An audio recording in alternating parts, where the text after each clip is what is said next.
What if female Deku was Final Present Mike's niece, Part 7? We start this off where we left off, where Vinyl is being rushed through a hospital building to get treated. She was the most seriously or most injured in the training camp. So we go to the students that weren't really injured and all that, as they're also at the hospital for checkups as they were attacked. As Octavia asks, "Where's Vinyl?"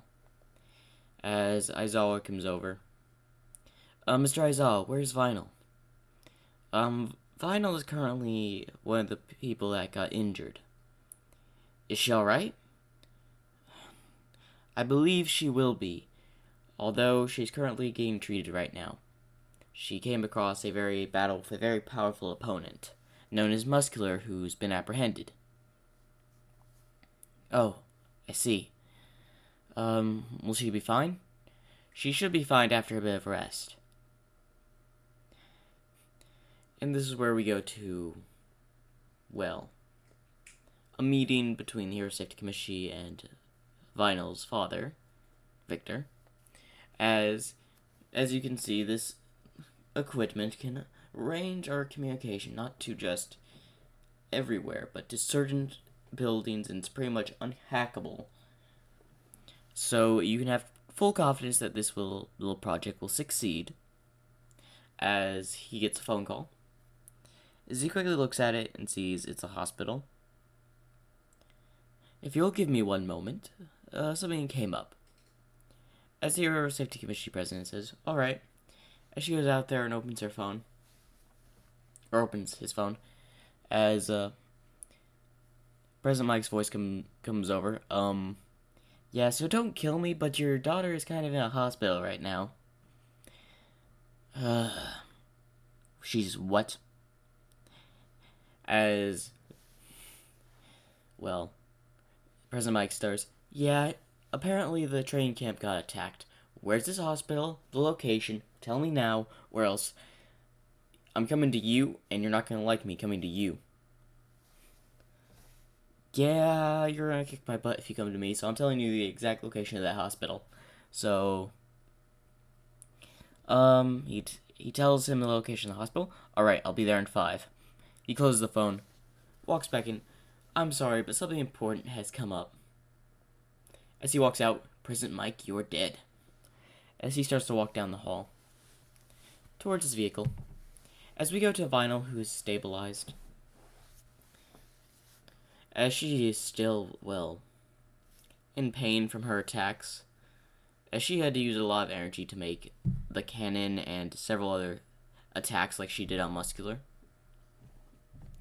As the nurse comes out to Class 1A, Aizawa, "Alright, she's fine, although she will need time to recover." "Thank you." As they're all sighing relief.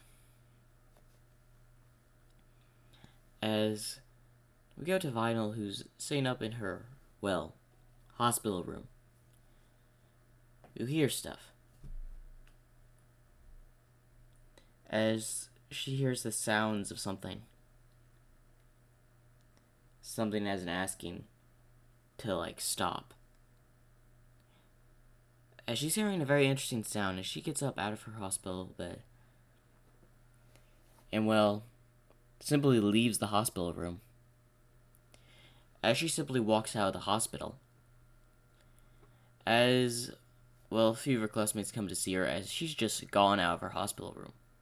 As they tell Aizawa, and they have no idea where she went.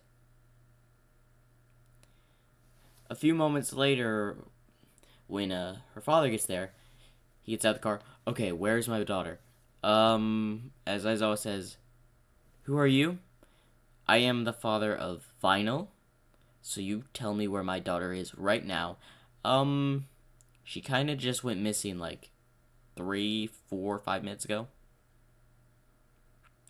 As he's holding back his anger from wanting to punch Aizawa for letting her, just disappear. Focus. Where would she have gone? She's gonna follow the sound. As he quickly runs out and simply gets in his car. I should have told Mike about this. This is my fault. As he gets in the car and starts driving. As one thing I didn't disclose about Vinyl's ability. She can hear sounds of, well, certain things that are out of place. Like things that should not happen. Things that bend the laws of kind of reality, like with their quirk. She can hear the sounds of the cries, what needs to be fixed. As she's walking, well, closer and closer, as a huge explosion happens, and it was the heroes attacking the LOV's base. As Vinyl, well, approaches she's on a rooftop nearby, and sees All Might and the other heroes fighting. As she's listening and trying to hone on the sound, she's looking. As she's looking, we go about a few blocks away where we see Vinyl's father currently making all twist turns, probably breaking speed limit, and also basically he's like he was riding in a NASCAR race, moving super fast just to get to the location where he thinks his daughter's at right now. As Vinyl, sees the, LOV members, as she raises her hand, as we're normally, All for One would create a portal with Kuragiri, won't happen in this timeline. She completely shuts that down. She basically, made a force field around Kuragiri, so All for One could activate his quirk forcefully and teleport all of the LOV members away.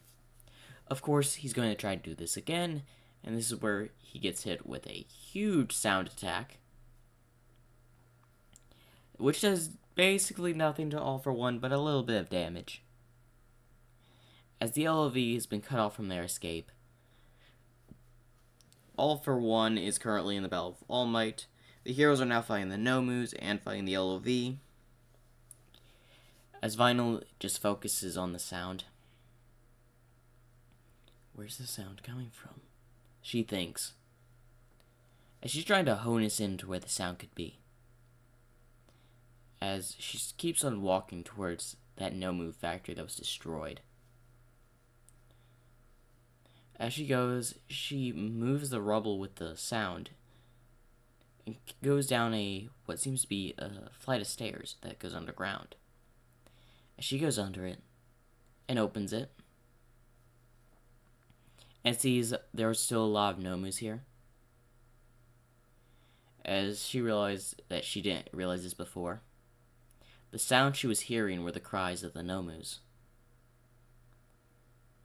Oh, so that's, in her mind, so that's what's making all the noise.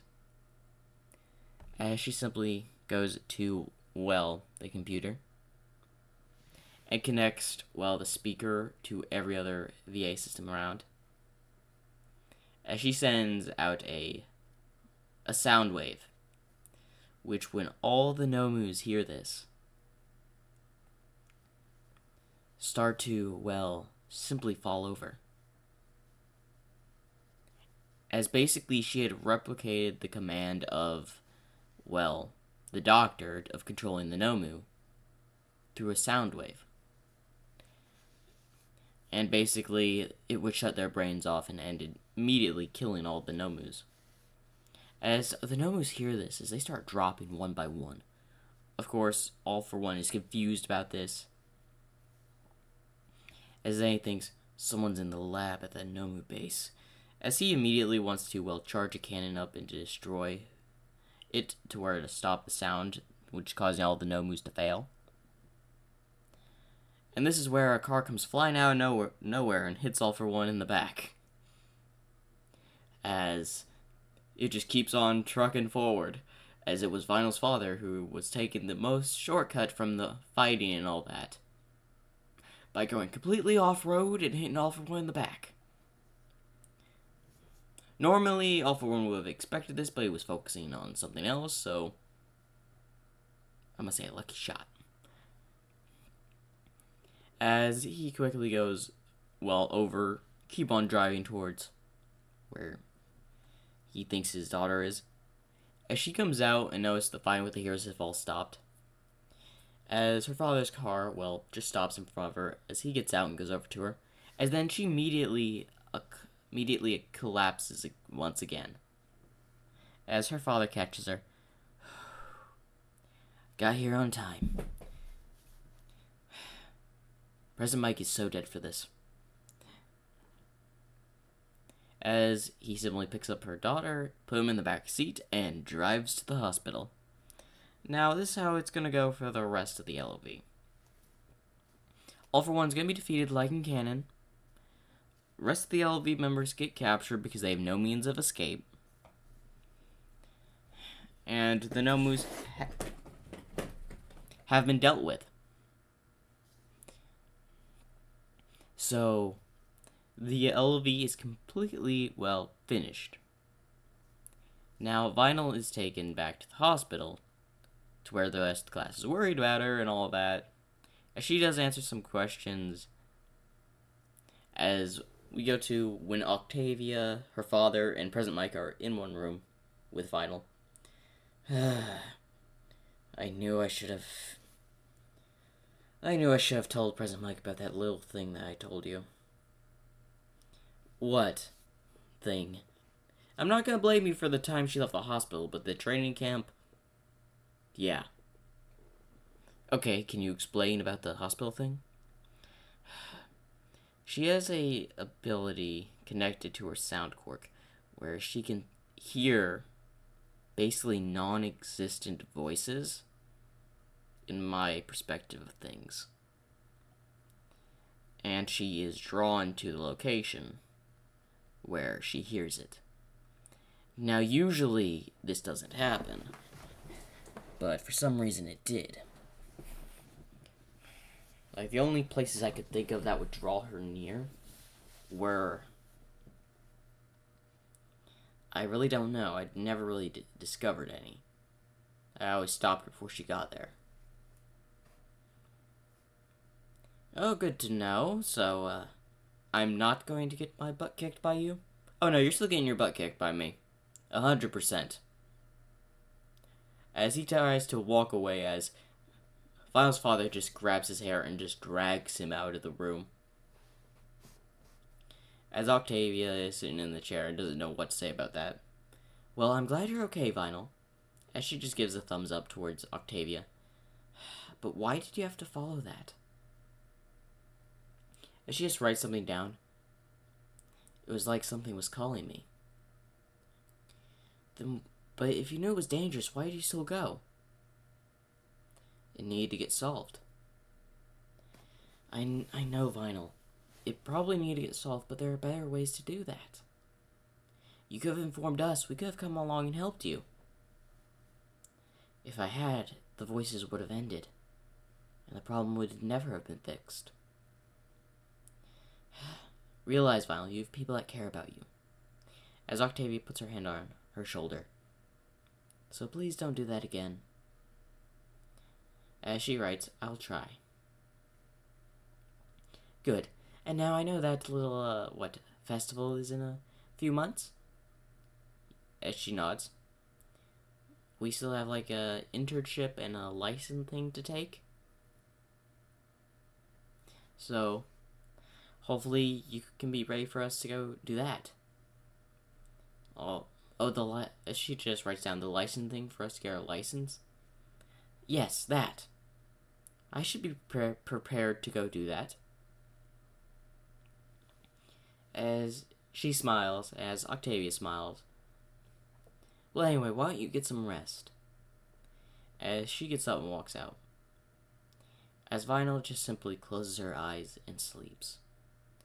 And now that's the end for part 7. I do apologize that this one is short. But I'll go ahead and tell you probably the next 1 or 2 parts before the end of this series. The next part is the license exam, where they get their hero license. And if I do not summarize that and the overhaul arc in the next part, there will be a part 9 for Overhaul. So hopefully you all have enjoyed, and make sure to like and subscribe for more. I know this one's a little short, I do apologize.